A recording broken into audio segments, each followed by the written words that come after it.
కొద్దిగా ఆగి వెళ్దాం అనుకున్నారు, కానీ అనుకోని పరిస్థితుల వల్ల వారికి ఉన్న ఉద్యోగ బాధ్యతలు, పిల్లల యొక్క పరిస్థితులు బట్టి త్వరగా వెళ్ళిపోవాల్సి వస్తుంది. దాన్ని బట్టి నిన్నటి దినాన్ని తెలియజేస్తే పాస్టర్ గారు ఈరోజు ఏర్పాటు చేసేసుకుందాం అని చెప్పడం జరిగింది. దాన్ని బట్టి గుడికి ఏర్పాటు చేసుకుందాం. మనం సంఘస్థులు గౌరవిస్తూ ఉంటాం. మనం ట్రాన్స్ఫర్ అవుతున్న వారిని ఆ రకంగా పెద్దగా ఆలోచించి వారికి చేయాల్సిన మనం క్రమంగా ఎవరైతే మందిరంతో సత్సంబంధాలు ఉన్నారో వారిని బట్టి సంఘస్థులు వారు చేయాల్సినంత చేసుకుంటూ వెళ్తూ ఉన్నారు.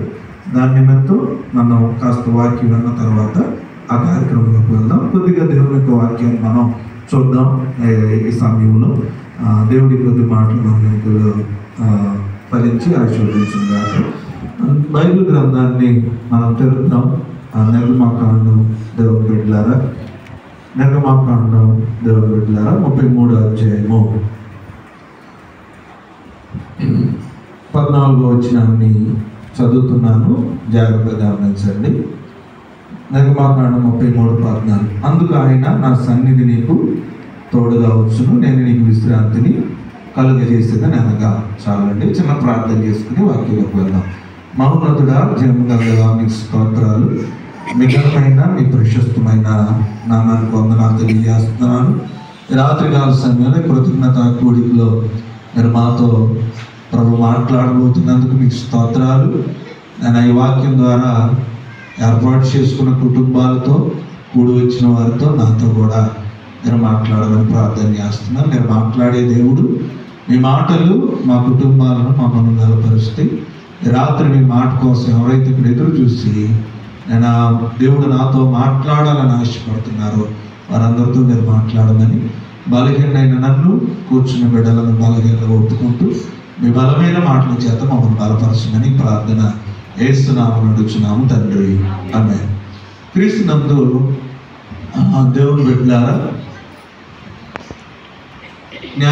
నిర్గమాకాండాన్ని మనం గమనించినప్పుడు మోషే దేవునితో ఉన్న సంబంధాన్ని బట్టి దేవునితో మాట్లాడుతూ వస్తూ ఉండగా దేవుడు చెబుతున్న మాట 14వ వచనంలో మోషేతో దేవుడు తనతో మాట్లాడుతున్న మాట, అందుకు ఆయన, నా సన్నిధి నీకు తోడుగా వస్తుంది, నువ్వు భయపడాల్సిన అవసరం ఏమీ లేదు, నీకేం కలిగింది, విశ్రాంతి కలిగింది అని చెప్తున్నాడు. అది దేవుడు క్లిష్టమైనటువంటి పరిస్థితుల్లో మోషేతో మాట్లాడుతూ మోషే దేవుడు ఏం చేస్తున్నాడు, బలపరుస్తూ ఉన్నాడు.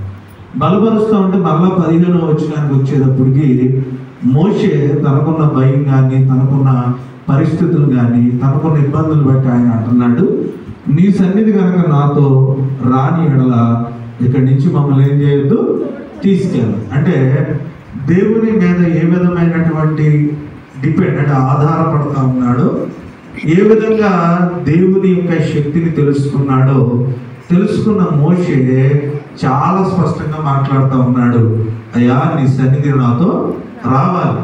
ఆయన అన్నాడు, నా సన్నిధి నీతో వచ్చింది. దేవుడు మనతో ఉంటే మనకేముంటుంది, విశ్రాంతి ఉంటుంది. అంటే మనం అంత టెన్షన్ పడాల్సిన అవసరం ఉండదు, మనం అంత ఇబ్బంది పడాల్సిన అవసరం ఉండదు. మన జీవితంలో ఉన్న అసమాధానాలన్నీ కూడా తొలగిపోయి సమాధానకరంగా ఉంటాయి మనకి. ఉంటూ అంటున్నాడు, ఒకవేళ నువ్వు రావు అని చెప్పి నన్ను తోసేస్తున్నావు, నన్ను పంపించేస్తున్నావు అని అనుకో, నేను వెళ్ళను, నువ్వు రాకపోతే నేను వెళ్ళను.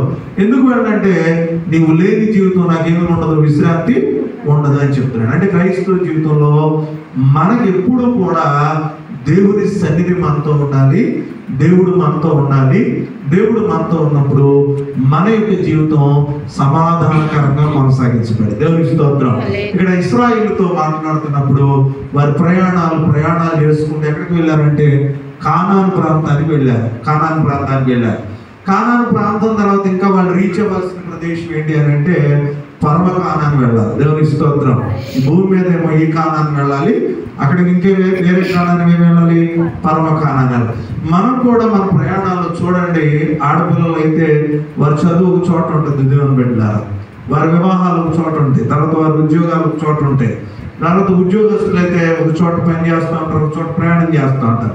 మన జీవితం జన్మించిన తర్వాత ఈ భూమి మీద మన ప్రయాణం ఒక చోట ఉండదు, అలాగ మనం వెళుతూ ఉండాలి. దీన్ని మాట్లాడుతూనే అబ్రహాం అంటాడు, మేము పరదేశులము యాత్రికులం అంటే. దేవుని స్తోత్రం. ఈ భూమి మీద మాకు స్థిరమైన నివాసం లేదని మేము శిథిలమైపోతున్నటువంటి పరిస్థితుల గురించి మేము ఆలోచిస్తూ దేవుడు దేనికి నిర్మాణకుడై ఉన్నాడో ఆ పట్టణం కోసం తాత్కాలికంగా మేము జీవించుకుంటూ గుడారాల్లో ఉంటూ వెళ్ళిపోయామని చెప్తాడు. దేవుని స్తోత్రం. అంటే మన జీవితంలో ప్రయాణాలు వస్తూ ఉంటాయి, లేకపోతే మనం మార్చబడాల్సినటువంటి పరిస్థితులు ఉంటా ఉంటాయి.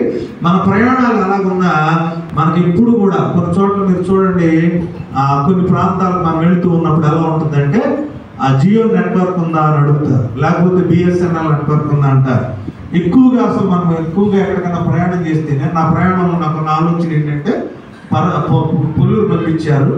పొల్లూరు పంపించినప్పుడు నాకున్న ఆలోచన ఏంటంటే అక్కడ మొబైల్ బంద్ చేసిందా లేదా అంతే. ఎందుకని అంటే తల్లిదండ్రులు పెద్దవారై ఉన్నారు, కుటుంబ పరిస్థితులతో కొంచెం సంబంధాలు ఉంటాయి మనకి ఎవరికైనా. వారి సమాచారం తల్లిదండ్రులు ఎలాగున్నారు, ఏంటి అంటున్నారు, ఎలాగున్నారు ఇంతే. ఎందుకంటే కూడా మనకేం లేదు, వాళ్ళు బాగున్నారా లేదా అని తెలుసుకోవడం కోసం. అయితే కొన్ని ప్రదేశాల్లో ఏమవుతుందంటే అక్కడ ఉన్నటువంటి నెట్వర్క్ లేకపోతే డెవలప్మెంట్ అక్కడ కొన్ని ఉండకపోవచ్చు. కానీ క్రైస్తవ జీవితంలో మనం ఎక్కడికి వెళ్తున్నా సరే దేవుడితో ఎప్పుడు కూడా మనకి నెట్వర్క్ ఉంచుకుంటూ ఉండాలి. దేవునికి స్తోత్రం. ప్రదేశాలు మారవచ్చు, మనుషులు మారుతూ ఉండొచ్చు, పరిస్థితులు మారుతూ ఉండొచ్చు. దేవుని సన్నిధి, దేవుడు మనతో ఎప్పుడు కూడా ఆ యొక్క నెట్వర్క్ మనం ఉంచుకుంటూ వెళ్తూ ఉండాలి. దాని గురించి చెబుతూ అంటున్నాడు ఇక్కడ 14వ వచనంలో. ఆయన అన్నాడు, నా సన్నిధి నీకు వచ్చిందే మోషే, నువ్వు భయపడాల్సిన అవసరం లేదు, నీకు నేను సమాధానకరమైన విశ్రాంతికరమైన పరిస్థితుల్లోకి ఇస్తానని మాట చెబుతున్నాడు. 15వ వచనం దగ్గరికి వచ్చేటప్పటికి మోషే మొహమాటం లేకుండా దేవునికి చెప్పుకున్నాడు తన బాధ. చూడండి, దేవునికి చెప్పేటప్పుడు మనం ఎక్కడ మొహమాట పడ అవసరం లేదు. దేవునికి స్తోత్రం. కాబట్టి మనకున్న బాధ ఏదైనా చెప్పొచ్చు, అది సరిదిద్దుతాడు. నువ్వు ఇలా మాట్లాడావంటే మాట్లాడకూడదంటే అంతకు మించి మన ఏమైనా కొట్టేయడు, మన తప్పండు. అయ్యా నా పరిస్థితి ఇది అని అంటాడు. గిద్యోను వెళ్ళేటప్పుడు చాలాసార్లు గిద్యోను నేను నీకు తోడుగా ఉన్నానంటాడు. బలాఢ్యుడైన గిద్యోను నేను నీకు తోడుగా ఉన్నానంటాడు. గిద్యోనుకున్న డౌట్లు మామూలుగా లేవు. ఆయన అంటాడు, ఒక 3 సార్లు దేవుని దగ్గర ఆయన సూచనలు చూసి అంతవరకు నాకు ఆ ధైర్యం రావట్లేదని చెప్తాడు. దేవునికి స్తోత్రం. అలా గిద్యోను మాట్లాడుతున్నప్పుడు దేవుడు ఇలా అడుగుతున్నామని అనగల. ఎందుకనంటే బలహీనమైన మనిషిని దేవుడు బలపరచడం, దేవుని వాగ్దానాలు ఇచ్చి వాక్యాలు ఇచ్చి బలపరచడం దేవుని ఉద్దేశం. దేవుని స్తోత్రం. అయితే క్రైస్తవ జీవితంలో దేవుని సన్నిధి మనకు కావాలి. చూడండి, ఈ 2 సంఘటనల మధ్య జరుగుతున్న సంఘటనలో మీరు చూస్తూ ఉంటే కొన్ని మాటలు మనం గమనిస్తే 33వ అధ్యాయంలో అసలు ఎందుకు దేవుని సన్నిధి రాలని ఈయన అడుగుతున్నాడు, రావాలని ఈయన ఎందుకు అడుగుతున్నాడు, ఎక్కడ సమస్యలు జరుగుతున్నాయి అని మనం ఆలోచిస్తే నిర్మాకాండం దేవుని బిడ్డలారా 33వ అధ్యాయము 3వ వచనంలో కొంత సమాచారం మనకు అర్థమైంది. 3వ వచనం, మీరు లోబడ నల్లని ప్రజలు గనక.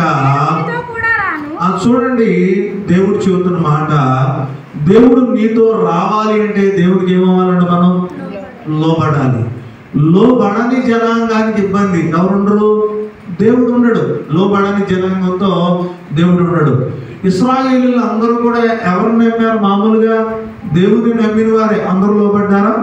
లోబడాల. చాలాసార్లు కూడా కాలేబు యోషువ లోబడినట్టే మనం చూస్తున్నాం, మోషే లోబడినట్టే మనం చూస్తున్నాం. చాలా మంది లోబడని స్థితిలో ఇశ్రాయేలు జీవించినట్టుగా మనం చూస్తున్నాం. ఇక్కడ దేవుడి యొక్క వాక్యం సెలవిస్తుంది, దేవుని సన్నిధిని నీతో నాతో రావాలి అని అంటే నువ్వు దేవునికి లోబడే విధంగా ఉండాలట. దేవునికి స్తోత్రం.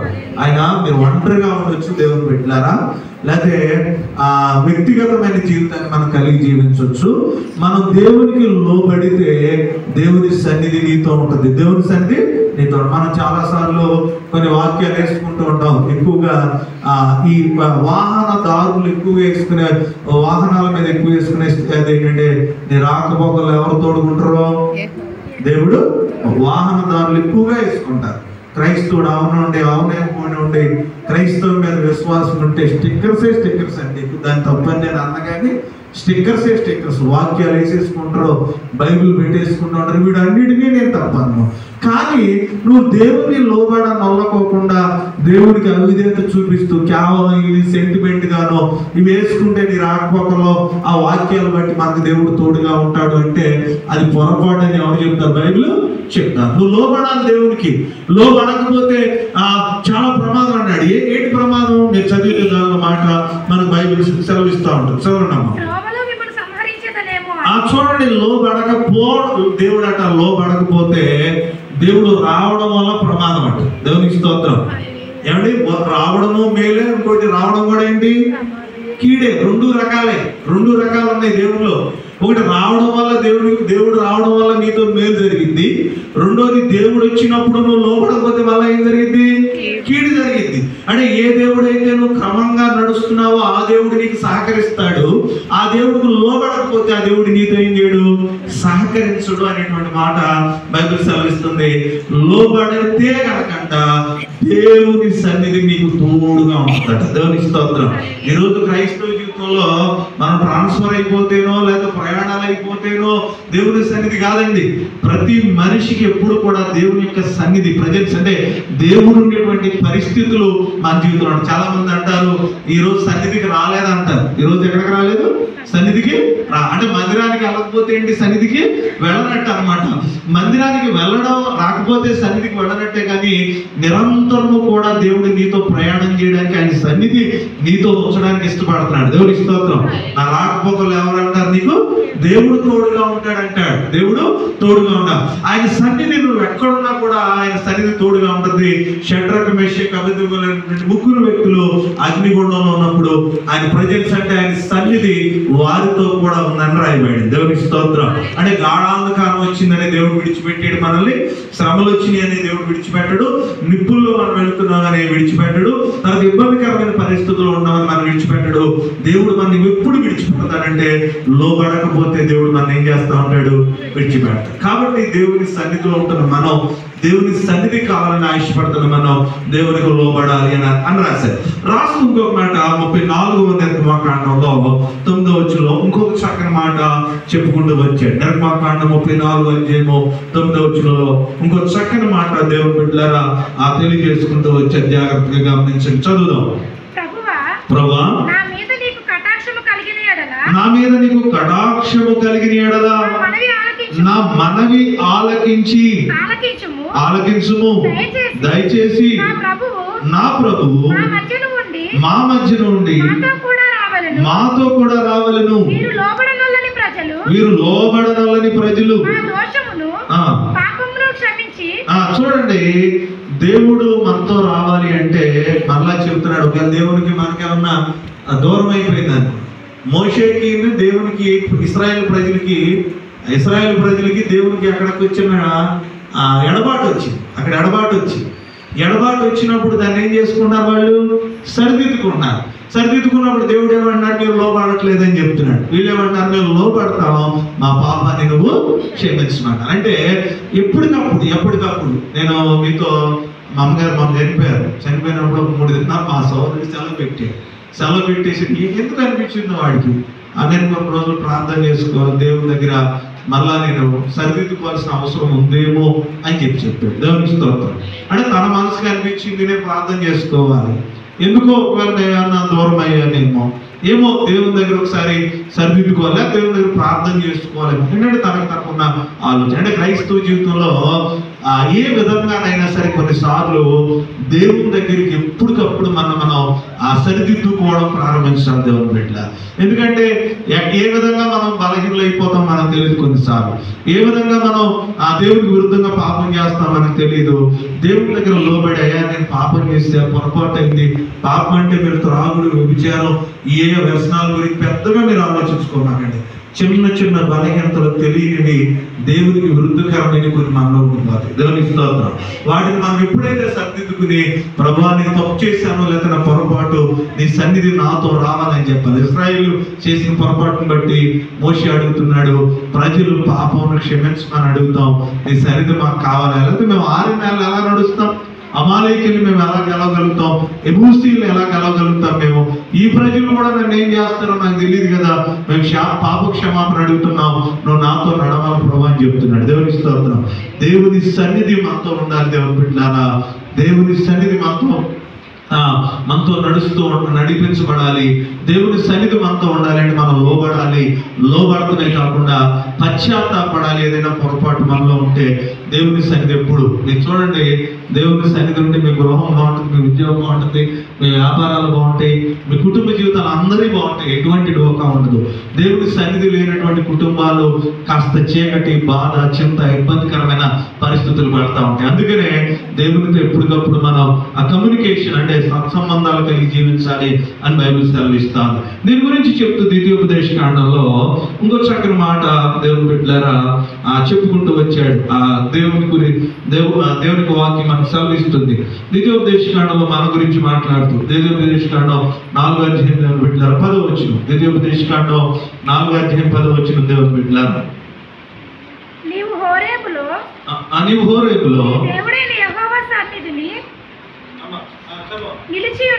నిలిచి ఉండగా యెహోవా నా యొద్దకు చూడండి, ఆ దేవుని సన్నిధి మనతో ఉండాలి అని అంటే ప్రజల్ని ఎక్కడికి చేర్చాలట మనం? ఏమండి, నీ కుటుంబం అంతటితో కూడా దేవుడు నీతో ఉండాలంటే నువ్వేం చేయాలట? ప్రజలను సమకూర్చాలి. మీరు గమనించండి, క్రైస్తవ జీవితంలో మనం ఒక్కళ్ళమే కాదు రక్షించబడ్డం, మన ద్వారా కొంతమంది రక్షించబడేలాగా మనం అంతా ప్రయత్నం చేయాలి. దానికి స్తోత్రం. ఏమంటే ఎవరైనా నాకు తెలిసినంత వరకు మేలు మనకు జరిగింది అనుకోండి, ఫలానా చోట మీకు ఏం జరుగుతుందని చెప్పాలి? మనం మేలు జరుగుతుందని చెప్పాలి. సువార్త అంటే ఈ రోజు పత్రికలు ఇచ్చేసి బహిరంగ ప్రసంగాలు ఏం చేయవసరంలా. దేవుని ఎరిగిన మనం ఏదో ఒక మాట దేవుని గురించి చెప్తూ ప్రజలను దేవుని వైపు తిప్పుతూ మనం ఏం చేయాలి? ప్రయత్నము చేయాలి అని బైబిల్ సెలవిస్తుంది. చెప్తూ దాంట్లో ఇంకేమన్నాడంటే చదవండి అమ్మా. వారు ఆ దేశం మీద బ్రతుకు దినములన్నీ నాకు భయపడ నేర్చుకొని చూడండి, దేవుని సన్నిధి ఉండాలంటే మనలో ఏముండాలట? భయం ఉండాలి. మనలో ఏముండాలి? భయం ఉండాలని చెప్తున్నాడు. భయం ఉండాలని చెబుతూ తర్వాత మన భయాన్ని మనం కలిగిన దేవుని పట్ల మనం కలిగిన భయాన్ని, దేవుని పట్ల మనం కలిగిన భక్తిని ఎవరికి నేర్పాలట? మనం దేవుని మన పిల్లలకు నేర్పాలి. దేవుని స్తోత్రం. అంటే మన కుటుంబంతో దేవుడు ఉండాలి అంటే మన ఒక్కళ్ళమే కాదు, మన పిల్లలతో కూడా దేవుని సన్నిధి ఉండాలి అంటే మన పిల్లలకి నేర్పువారమై ఉండాలట. దేవుని స్తోత్రం. ఈ రోజు తప్పుగా అనుకోమాకండి, ఎవరినైనా మనందరం పిల్లలు కలిగిన వాళ్ళమే. పిల్లలు మనకు నేర్పే స్థితిలో మనం ఉంటున్నాం. పిల్లలు మనకు అంటే వాళ్ళు నేర్పేది కరెక్ట్ అని చెప్తారు. వాళ్ళు ఏం చెప్పినా తలదించుకుని వెళ్ళిపోవాల్సిన పరిస్థితి వస్తుంది. ఎందుకంటే వారికి ఉన్న పరిస్థితులను బట్టి, వారు ఉన్న విధానాలను బట్టి ఎక్కడ రివర్స్ అవుతారో ఏమవుతారో అనే పరిస్థితులు కొంతమంది చెప్పలేని స్థితిలో వెళ్ళిపోయే పరిస్థితుల్లో ఉన్నారు. బైబిల్ పిల్లలకి ఏం చెప్పమంది అది చెప్పకపోతే, ఏ విధంగా పిల్లల విషయాల్లో దేవుని గురించి మనం బోధించలేకపోతే దేవుడి యొక్క సన్నిధి వారితో రాదు. దేవునికి స్తోత్రం. అందుకే బైబిల్ సెలవిస్తుంది, నీ పిల్లలకు కూడా నువ్వేం చేయాలి? నేర్పించాలి. దేని గురించి నేర్పించాలి? దేవుని సన్నిధి గురించి నేర్పించాలి. దేవుని సన్నిధి గురించి నేర్పించాలి. దేవుని సన్నిధిలో ఉండే విధానం గురించి నేర్పించాలి. దేవుని సన్నిధి మనతో ఉండడం వల్ల ఏం జరిగిద్దో అనేది మనం నేర్పించాలని బైబిల్ గ్రంథం చాలా స్పష్టంగా తెలియజేస్తుంది. దేవుని సన్నిధిలో మనం ఉంటే, దేవుని సన్నిధిలో మనం జీవిస్తే, దేవుని సన్నిధితో దేవుని సన్నిధి మనతో ఉంటే మన అవసరాలన్నీ తీర్చబడతాయి. దేవుని స్తోత్రం. బైబిల్ గ్రంథంలో బైబిల్ గ్రంథంలో సమూయేలు తల్లి ఉంది, యెహోవా సన్నిధికి వెళ్ళి అడిగిందంట, నాకు ప్రార్థన అవసరం ఉందని చెప్పిందంట. దేవుని స్తోత్రం. ఆయన సన్నిధిలోకి వెళ్ళి మొరబెట్టిందంట, ఆయన సన్నిధిలోకి వెళ్ళి ఏడ్చిందంట. ఏమని ఏడ్చిందంటే, నాకు బిడ్డలు లేరు ప్రభా, అందరూ నన్ను ఏమంటున్నారు? గొడ్రాలు అంటున్నారు. నా బ్రతుకంతా అవమానకరమైపోయింది. నాకేదో గర్భఫలం కావాలనుకుంటే నేను అడగటం లేదు, కానీ ఈ అవమానం నాకు ఎక్కువైపోయింది. కొన్నిసార్లు మీకు గమనించండి, కొన్ని అవసరతల కంటే కూడా ప్రజలు మనం అవమానిస్తున్న దానికోసం కొన్నిసార్లు మనం దేవుని దగ్గర ప్రార్థన చేయాలి. దేవుని స్తోత్రం. మనం సర్దుకుపోతాం, కానీ మనం సర్దుకుపోయిన దాన్ని సమాజం కాస్త చిన్న చూపు చూసి కొద్దిగా బిడ్డలు లేకపోతే అంత ఇబ్బంది అంటే తప్పుగా అనుకోమాక. ఎవరున్నా ఏమున్నా పరలోక రాజ్యంలో అంటాం. ఈ భూమి మీద ఏ బంధాలు శాశ్వతము కాదు. అలాగని పిల్లలు తక్కువని, పిల్లలు లేని వారు కరెక్ట్ కాదని మనం అంటలేదు. ఏదైనా మనకు అవసరం ఉంది, కానీ అది లేనంత మాత్రాన అంత ఇబ్బంది ఏమైపోదు. కొన్నిసార్లు ఏదో మనుషుల దృష్టిలో మనం అయిపోతాం, మన దృష్టిలో అయిపోతాం. కానీ ఇక్కడ హన్నా ఏమని అడుగుతుందనంటే, పిల్లలు లేదు అన్న దాని వల్ల నాకు బాధ కలుగుతూ ఉంది, బాధ కలిగిస్తా ఉన్నారు, కాబట్టి నాకు ఒక గర్భఫలం కావాలని ఎక్కడ అడుగుతుంది? దేవుని సన్నిధిని అడుగుతుంది. దేవుని స్తోత్రం. కన్నీటితో ప్రార్థన చేసినప్పుడట ఆయన సన్నిధిని మొర్ర పెట్టినటువంటి ఆ ప్రార్థన బట్టి సమూయేలు తల్లికి దేవుడు, హన్నాకి దేవుడు ఏమిచ్చాడు? సమూయేలు ఇచ్చాడు. మొదటి సమూయేలు గ్రంథం మీరు చూస్తే 1వ అధ్యాయం 11వ వచనం ఎక్కువగా మనం చదివేదే కానీ దాంట్లో స్పష్టంగా రాయబడింది, యెహోవా సన్నిధిని ప్రార్థన చేయుచుండగా. దేవుని స్తోత్రం. ఎక్కడ చేయాలి మనం ప్రార్థన? యెహోవా సన్నిధి అంటే దేవుడు నివసించే స్థలంలో, దేవుడు ఉన్న స్థలంలో మనం ఏం చేయాలంటే ప్రార్థన చేయడానికి మనం ప్రయత్నము చేయాలి. ఎప్పుడైతే ప్రార్థన చేయబడిందో దేవుడు ఏం చేస్తాడు? మనకు సహాయము చేస్తాడు. ఇంకొక మాట చూపించి ముగింపుకి వెళ్తాను, దగ్గర పెడతా ఉంది. మొదటి సమూయేలు గ్రంథం తీయండి దేవుడు పెట్టారా, 20వ అధ్యాయము 13వ వచనంలో యోనాతాను అదేవిధంగా దావీదు గురించి మాట్లాడుతూ యోనాతాను దావీదుతో ఒక మాట చెప్తాడు, చక్కని మాట చెప్తాడు. జాగ్రత్తగా చూడండి దేవుడు పెట్టారు. మొదటి సమూయేలు గ్రంథం 20వ అధ్యాయం 13వ వచనం. అయితే నా తండ్రి చూడండి, యోనాతాను స్పష్టంగా చెప్తున్నాడు, దావీదుకి సౌలు ఏం చేయాలని చూస్తున్నాడట? కీడు చేయాలని ప్రయత్నం చేస్తున్నాడు. ఏమండి, మీరు దేవుణ్ణి ఎరిగిన వ్యక్తికి బైబిల్ అంతా మీరు పరీక్షించండి, దేవుణ్ణి ఎరిగిన వ్యక్తికి ఖచ్చితంగా కీడు చేయాలని సమాజము, సొసైటీ ఎప్పుడు ఎదురు చూస్తూనే ఉంటుంది. దేవుని స్తోత్రం. నాకు కీడు చేయాలని మీరు ఎవరు అనుకోమాక. మీకు ఒక మాట చెప్తాను, యేసుక్రీస్తు వారికి ఏం చేయాలని ప్రయత్నం చేశారు? కీడు చేయాలని ప్రయత్నము చేశారు. మొద్దుకైకి ఏం చేయాలని ప్రయత్నం చేశారు? కీడు చేయాలని ప్రయత్నం చేశారు. ఇలా దానియేలుకి, షడ్రక్ మేషకి ఏం చేయాలని ప్రయత్నం చేశారు? కీడు చేయాలని. మీరు చేసే మొదటి ఎక్కడన్నా బైబిల్లో చూడండి, ఎవరికైనా మేలు చేద్దామని ప్రయత్నం చేయాలి, కీడు చేయాలనే ప్రయత్నం చేశారు. కీడు చేయాలని ప్రయత్నం చేస్తున్నా కూడా ఎవరు సహాయం చేస్తారంటే నీకు? దేవుడు సహాయము చేస్తారు. కొన్నిసార్లు మనం అంటాం కదా, నా మీద ఎక్కువ కక్ష అయిపోయిందండి, లేదా నా మీద ఎక్కువ కీడు చేయాలనుకున్న రకరకాల పరిస్థితులు మీకు వస్తూ ఉంటాయి. ఆయన అంటున్నాడు ఇక్కడ మొదటి సమూయేలు గ్రంథం 20వ అధ్యాయం 13వ వచనంలో, నా తండ్రి నీకు కీడు చేయాలని అనుకున్నాడు కానీ, నా తండ్రి నీకు కీడు చేయాలనుకున్నాడు కానీ, చదవమ్మా, నేను తెలుసుకుని నేడలా. చూడండి, తండ్రి కీడు చేయాలనుకుంటే కుమారుడు ఏం చేస్తున్నాడు? మేలు చేస్తున్నాడు. దేవునికి స్తోత్రం. ఏ కుటుంబం నుంచి కీడు వచ్చిద్దో అని ఎదురు భయపడతా ఉంటే అదే కుటుంబం నుంచి దేవుడు ఏం చేస్తున్నాడు? మేలు. అంటే దేవుడి గొప్పతనం ఏంటో తెలుసా? దేవుని సరిది నీకుంటే ఏ కుటుంబం నుంచి కీడు వస్తుందో, ఏ వ్యక్తి నుంచి వస్తుందో ఆ వ్యక్తి కుటుంబంలో నుంచి ఇంకో చోట నుంచో ఏదో ఒక విధంగా దేవుడు నీకేం చేస్తాడు? మేలు. ఏమంటే వీళ్ళేంటి నాకు కీడు చేస్తున్నారని మీరు అనుకోకూడదు. దేవుడు నీతో ఉన్నప్పుడు వారు చేయాల్సిన కీడు వారు చేస్తారు, దేవుడు నీకు మేలు చేయాల్సింది వేరే పక్షం ఏం చేస్తాడు? మేలు చేస్తాడు. అంతే. ఎందుకని దేవుని సన్నిధిలో ఉన్న గొప్పతనమే. దేవునికి స్తోత్రం. మోషే ముందు మొదటి రాగానే ఏమొచ్చింది? కీడు వచ్చింది. సముద్రం వచ్చింది, ఏదో కీడు వచ్చేసింది. వెనకాల వస్తే ఏమొచ్చేసింది? ఫరో సైన్యం వచ్చింది. కానీ ఆరిన నేలకి దేవుడు ఏం చేశాడు? మేలు చేశాడు. ఇక్కడ అంటున్నాడు యోనాతాను, నా తండ్రి కీడు చేయాలనుకున్నాడు కానీ నేను నీకు మేలు చేయ. ఎవరు చేయిస్తున్నారు యోనాతానుతో మేలు? దేవుడు చేయిస్తున్నాడు. దేవుని బిడ్డ చదవండి. తెలియజేసి నీవు క్షేమముగా వెళ్ళినట్లు నిన్ను పంపివేయని ఎడల యెహోవా గొప్ప అపాయము కలుగా చేయను. గొప్ప అపాయము కలుగా చేయను. క్రీస్తునందు దేవుని బిడ్డలారా, పరిశుద్ధ గ్రంథాన్ని మనం చాలా జాగ్రత్తగా గమనిస్తే కీడు ఎవరి ద్వారా కొన్నిసారి, మీరు ఒక మాట చెప్పమంటారా? ఒకే అతనిలో కీడు మేలు ఒకేసారి బయటకు వచ్చినాయి. మనం దేవుని స్తోత్రం. ఎవరు చెప్పండి? కీడు చేద్దామని వచ్చాడు, మేలు తీసుకుపోయాడు. ఎవరు? ఏషావు ఏం చేశాడు? 400 మందిని వేసుకొచ్చాడు. ఏం చేద్దామని? కీడు చేద్దామని. ఎవరికి? తమ్ముడికి. కానీ ఈ లోపు మనిషి ఏమైపోయాడు? రాక్షసత్వంలో ఉన్నాడు అనుకోవచ్చు, నరహంతకుడుగా వస్తున్నాడు అనుకోవచ్చు, లేక గొప్ప భయంకరమైనటువంటి మూర్ఖత్వంగా వస్తున్నాడని మనం అనుకోవచ్చు, లేక గొప్ప ఇబ్బందికరమైన పరిస్థితుల్లో వస్తున్నాడని మనం అనుకోవచ్చు. ఇలాంటి వ్యక్తిని పూర్తిగా దేవుడు ఏం చేశాడు? మార్చివేశాడు. మార్చివేసి కన్నీళ్లు పెట్టుకుని తమ్ముడు గుండెల మీద పడి ఏం చేస్తా ఉన్నాడు? ఏడుస్తా ఉన్నాడు. అంటే దేవుని సన్నిధి ఒక వ్యక్తి శత్రువుని కూడా ఏం చేస్తుందంటే నీకు మిత్రునిగా చేసింది. నీకు శత్రువులు ఎక్కువ అవ్వాలన్నా, మిత్రులు ఎక్కువ అవ్వాలన్నా దేవుని చేతిలో ఉంది. దేవునికి స్తోత్రం. నువ్వు దేవునితో మిత్రత్వం ఉంటే నీకు శత్రుత్వం ఎవరితో ఉండదు. దేవునికి స్తోత్రం.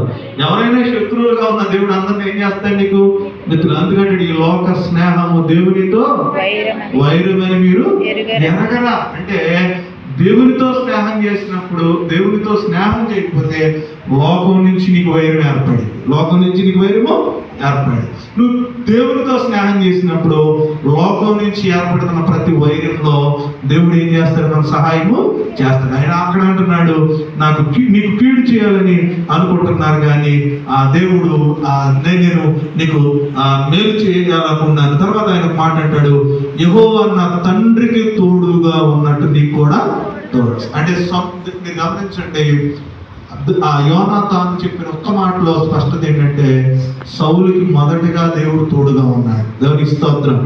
తర్వాత సౌలుకి ఎలా దేవుడు ఏం లేడు? తోడుగా లేడని రాయబడింది. మీరు గమనిస్తే యెహోవా దగ్గర నుంచి ఏమొచ్చిందంటే ఒకటి దురాత్మ వచ్చింది అని రాయబడింది.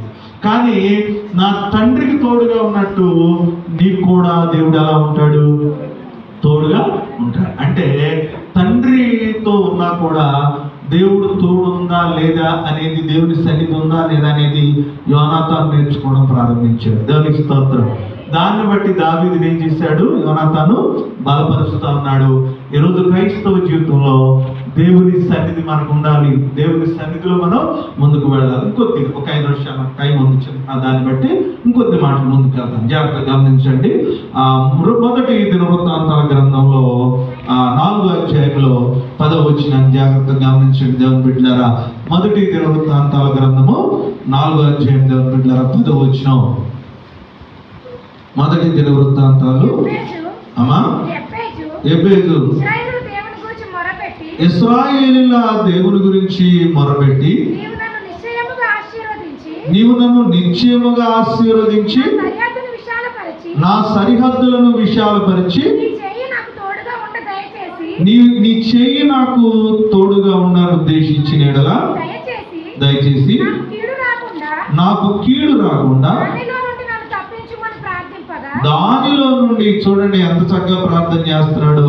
ఎబ్బేజు అంటున్నాడు, అయ్యా నన్ను ఆశీర్వదించి నాకు కీడు రాకుండా చూడమని ప్రార్థన చేస్తే ఆయనకి కీడు రాకుండా దేవుడు ఏం చేశాడు? జ్ఞాపకము చేసుకున్నాడు. ఏమంటే మన జీవితంలో ఏం రాకూడదు? కీడు రాకూడదు. కీడు రాకుండా ఉండాలి అని అంటే ఆయన మనకు సన్నిధి తోడుగా ఉండాలి. దేవునికి స్తోత్రం.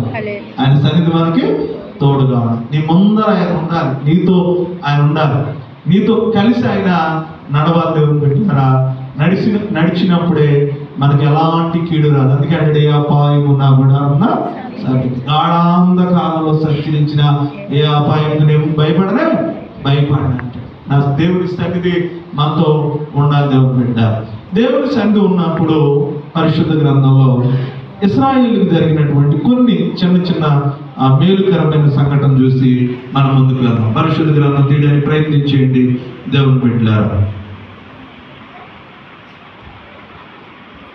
యెహోషువ గ్రంథంలో 1వ అధ్యాయం 5వ వచనంలో దేవుడు తోడుగా ఉన్నప్పుడు ఏం జరిగింది అనేది మనకు చెప్తూ ఉన్నాడు. యెహోషువ గ్రంథం 1వ అధ్యాయం 5వ వచనం దేవుని బిడ్డలారా.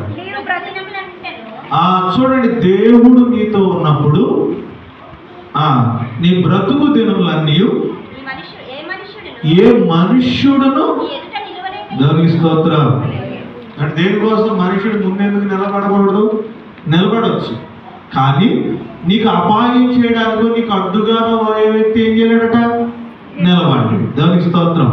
అంటే ఒక వ్యక్తి వచ్చి నీకేమీ కూడా అడ్డుకట్ట వేయలేడు, ఆపలేడు నీ ఎదుగుదలను, నీ అభివృద్ధిని, లేకపోతే నీకున్న నువ్వు వెళుతున్న మార్గాల్లో నేను నీకు తోడుగా ఉన్నప్పుడు అసలు నిన్ను ఎవరు కూడా ఏం చేయరు? ఆపలేరు అంటాడు. దేవునికి స్తోత్రం. మీరు గమనించండి దేవుని బిడ్డలారా, దేవుణ్ణి ఎరిగిన వ్యక్తిని ఏ వ్యక్తి కూడా ఆపలేడు. ఎప్పుడు వరకు ఆపలేడట? నువ్వు బ్రతుకు దినములన్నీ కూడా. దేవునికి స్తోత్రం. ఒక వ్యక్తి నిన్ను ఇంకా ఆపుతున్నాడంటే నువ్వు ఎవరి సన్నిధి నీలో నీకు తోడుగా ఉంటారా? దేవుడు ఎవరు ఆగమంటే ఆగిపోయి ఎవరు ఆగమంటే ఆగిపోయే పరిస్థితిలో మనం ఉండకూడదు. ఏ మనుష్యుడు కూడా నీ ఎదుట నిలవలేడు అంటున్నాడు. ఏ మనుషుడు కూడా నీ ఎదుట నిలవలేడు. ఎందుకు నిలవలేడు అని అంటే ఆయన సన్నిధి నీతో ఉంది. దేవునికి స్తోత్రం. ఆయన సన్నిధి నీతో ఉంది అనే మాట చెప్పుకుంటూ వచ్చాడు దేవుని బిడ్డలారా. తర్వాత ఇంకొక మాట మనం గమనిద్దాం. చూడండి, పరిశుద్ధ గ్రంథాన్ని జాగ్రత్తగా గమనించండి దేవుని బిడ్డలారా. నిర్గమకాండం 13వ అధ్యాయం దేవుని బిడ్డలారా 21వ వచనం. నిర్గమకాండం 13వ అధ్యాయము 21వ వచనం.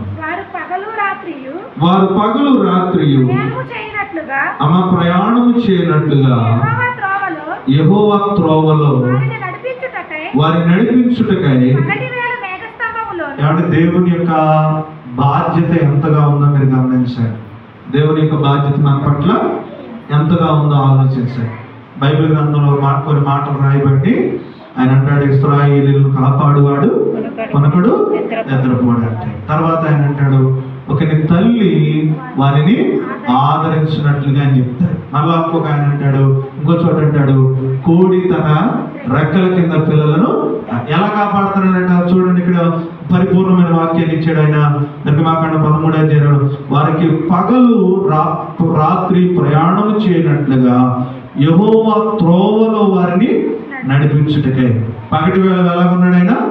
మేఘస్తంభంగా ఉన్నాడు. పగటి వేళ మేఘస్తంభంగా ఉన్నాడు.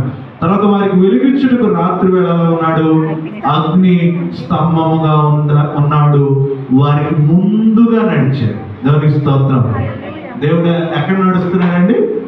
ముందు నడుస్తున్నాడు. ఈ మధ్య నేను ఒక చోట చదివాను. ఎలా ఉంటుందంటే, పెళ్లికి వెళ్ళేటప్పుడట, పెళ్లి జంటను తీసుకెళ్లేటప్పుడు జనాలు ఎక్కడ నడుస్తారు? ముందు నడుస్తారు. ఎక్కడ నడుస్తారు? ముందు నడుస్తారు. ఎవరైనా సమాధి చేసేటప్పుడు ఏం చేస్తారు? అక్కడక్కడ వెనక నడుస్తూ ఉంటారు. ఏదో అంటుకుపోతుంది కొన్నిసార్లు. మీరు ఆలోచించండి. ఏమంటే సమాధి తప్పు. మన క్రైస్తవులు అయితే నాకు తెలిసినంత వరకు పాస్టర్ గారు ఒక సీలు పట్టుకుని 10 మంది పెద్దలు పెట్టుకుని ముందు నడుస్తాడు ఎవరో ఒకరు. దేవుని స్తోత్రం. అన్ని వచ్చేటప్పటికి వెనక నడుస్తారు. పెళ్లికి వచ్చేటప్పుడు ఎక్కడ నడుస్తారు? ముందుకు నడుస్తారు. దేవుడు ఎప్పుడు కూడా ముందు నడుస్తాడు మన ముందు. దేవునికి స్తోత్రం. ముందు ప్రమాదం రాగానే ఏం చేస్తారు? కొంతమంది వెనకం చేసేస్తారు. ప్రమాదం రాగానే కొంతమంది ఏం చేస్తారు? వెనకం చేసేస్తారు. కానీ దేవునికి వాక్యం సెలవిస్తుంది, దేవుడు పగలు మేఘస్తంభమై రాత్రి అగ్నిస్తంభమై ఇశ్రాయేలుని దేవుడు ఎలా నడిపిస్తాడట?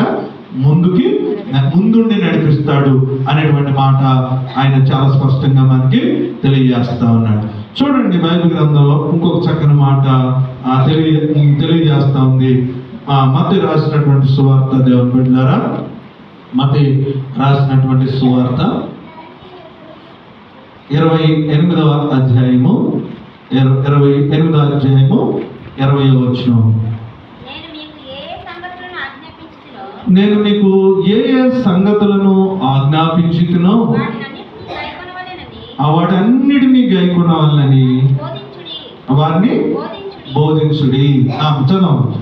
ఇదిగో నేను యుగ సమాప్తి వరకు సదాకాలము మీతో కూడా నేను ఉన్నాను. దేవుని యొక్క తోడు ఎక్కడి వరకు ఉంటుంది మనకి? సదాకాలము. ఇంకొక మాట చెప్తాడు, ముదిమి వచ్చు వరకు, తల వెంట్రుకలు మెరియు వరకు దేవుడు నీకు ఎలా ఉంటాడు? తోడుగా ఉంటాడు అనే మాట బైబిల్ మనకు సెలవిస్తాం. దీనిలో ఇంకొక 2-3 చిన్న వాక్యాలు మనం చూస్తే, 2-3 వాక్యాలు చూస్తే, కీర్తన గ్రంథంలో 16వ అధ్యాయం 11వ వచనంలో దేవుని సన్నిధిలో ఉంటే ఎలాంటి ఉంటాయి, దేవుని సన్నిధి ఉంటే ఎలాంటి ఉంటాయో బైబిల్ మనకు సెలవిస్తుంది. కీర్తన 16వ అధ్యాయం 11వ వచనం పెట్టినారు. అమ్మా చూడండి, దేవుని సన్నిధిలో ఉండడం వల్ల దేవుడు మనకి ఏం నేర్పుతున్నాడు? బ్రతికే మార్గం నేర్పుతాడు. దేవునికి స్తోత్రం. ఆశీర్వదించే మార్గము నేర్పుతాడు. బాగుపడే మార్గం మనకి నేర్పుతాడు. దీవించబడే మార్గము నేర్పుతాడు. మనిషి ఎప్పుడు కూడా బ్రతికే విధంగానే దేవుడు నేర్పుతాడు. దేవునికి స్తోత్రం. మనిషి ఎప్పుడు కూడా బ్రతికే విధంగానే నేర్పుతాడు. ఆయన అన్నాడు, జీవ మార్గాలు నీకు నేర్పుతాను అంటే నిరంతరము బ్రతికే మార్గాన్ని నీకు ఎప్పుడు కూడా నేను ఏం చేస్తున్నాను, నేర్పుతా ఉంటాను అంటున్నాడు. నేర్పుతూ ఉంటూ అంటాడు, ఆయన అన్నాడు, నీ సన్నిధిని సంపూర్ణ సంతోషము కలదని, కుడి చేతిలో నిత్య సుఖములు కలవు. దేవుని సన్నిధిలో ఏముందంట, సంపూర్ణ సంతోషం. ఒక మాట అంటాడు బైబిల్లో, వారి ధాన్య ద్రాక్షారసములు విస్తరించిన నాటి సంతోషము కంటే అధికమైన సంతోషము నీవు నా హృదయములో పుట్టించితివి. దేవునికి స్తోత్రం. ఈ మాటకు అర్థం ఏంటంటే, డబ్బులుండి అన్నీ ఉన్నా కూడా దానికంటే శ్రేష్టమైన సంతోషాన్ని ఏమి ఇచ్చాను నాకు అనుగ్రహించి. పెద్ద పెద్ద వ్యాపారాలు చేసి బాగా సంపాదించిన వాళ్ళు రాస్తూ ఆఖరిలో ఏమంటారు తెలుసా, మా కుటుంబాలను మర్చిపోయాం, మేము మా ఫ్యామిలీని విడిచిపెట్టేసాం, మా కుటుంబాలతో సత్సంబంధాలు లేవు, సరైనటువంటి సంతోషాన్ని మేము అనుభవించలేకపోయామని మాట చెప్తారు. మీరు చూడండి, రాజకీయ నాయకులు, నేను అనుకుంటాను, మీతో చెప్తున్నా స్పష్టంగా, రాజకీయ నాయకులు ఎవరన్నా ఓడిపోతే అస్సలు ఫీల్ అవ్వకూడదు. నేను ఎందుకు ఫీల్ అవ్వకూడదు అంటాను తెలుసా, భార్యతో టైం స్పెండ్ చేస్తాడు, తల్లిదండ్రులతో టైం స్పెండ్ చేస్తాడు, తన కుటుంబంతో స్పెండ్ చేయగలుగుతాడు. దేవునికి స్తోత్రం.